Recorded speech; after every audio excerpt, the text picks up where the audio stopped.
What if I told you the quarterback who just threw for 364 yards and 3 touchdowns still left town with nothing to show for it? That's the weird little heartbreak the Cleveland Browns served up Sunday. A box score that screams potential and a scoreboard that yells disappointment. From the jump, this felt like a rookie duel with a movie poster twist.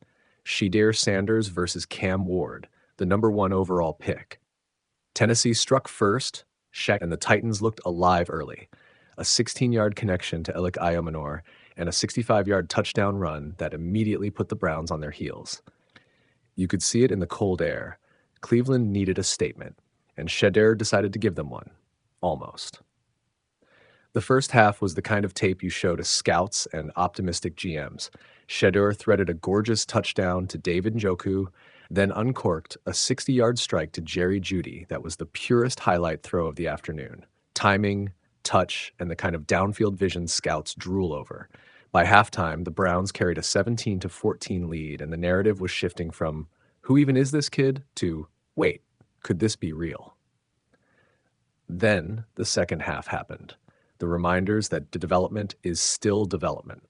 6 straight punts opened the half. Weather came in, and for a stretch, both teams looked like they'd forgotten how to move the ball. Then Shedeur gave us a brutal sequence.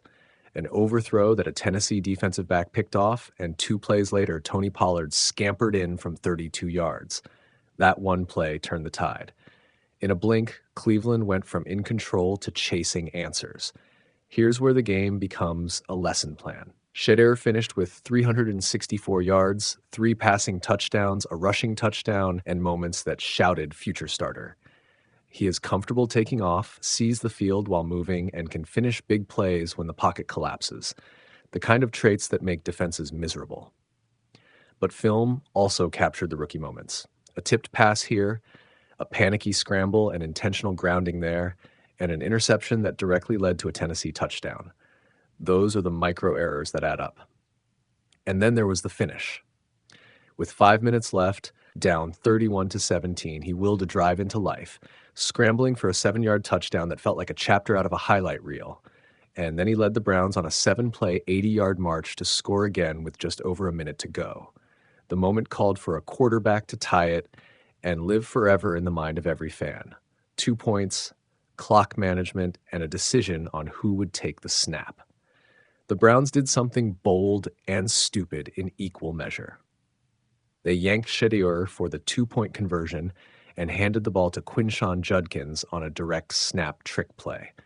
It failed, a fumbled snap, and the Browns lost 31-29.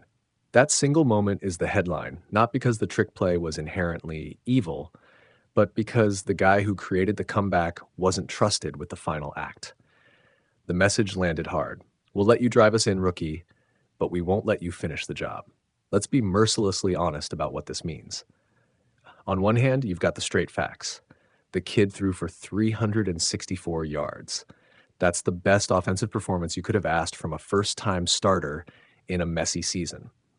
On the other hand, you have mistakes that directly cost points, an interception that turned into a touchdown, a bad snap on the 2-point try, repeated timing issues with his receivers. That's why development looks like progress and cliff simultaneously. For Browns evaluators, the tape is deliciously complicated. Shedeur has the raw tools, arm strength, mobility, the I can escape and then find a guy ability NFL teams dream about. But he's also a rookie who was rushed into first-team reps and hasn't had the luxury of a full off-season with the starters. The difference between making the play and making the mistake is timing. Reps build timing. Cleveland's handling of their quarterback room this year has not prioritized that luxury. And then there's the narrative angle. Shedeur's post-game reflection, "This is God showing a lot of people who I am," reads like a line from a developing legend. It's confidence, and it's also pressure.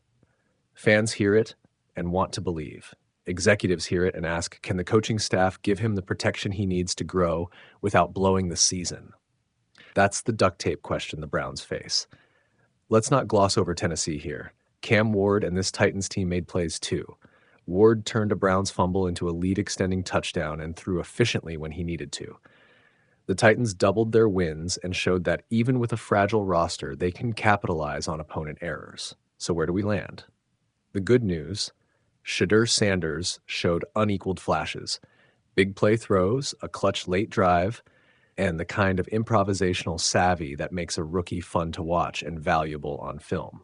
The bad news, the mistakes are still present, and worse, the team didn't trust him with the ultimate moment. That's a coaching and leadership question as much as it is a quarterback question. If you're the Browns front office, you study the tape and build a plan. Protect the rookie with schemed quick game and clean play calls, get him consistent first team reps in the offseason, and shore up the line so his improvisations become assets rather than liabilities. If you're a fan, you sit in the weird spot of being proud and pissed off at the same time. Proud of the flash, mad that a single trick play call stole a potential comeback. Final image. A cold stadium. Shedeur Sanders with a smile barely hiding the sting of defeat, and a locker room that has a decision to make. He lit the fuse with his arm and his legs. But the Browns, for now, still can't light the rest of the match. It was a sophomore snapshot in a rookie's life. Brilliance, growing pains, and a reminder that in pro football, the highlight reel and the heartbreak often share the same frame.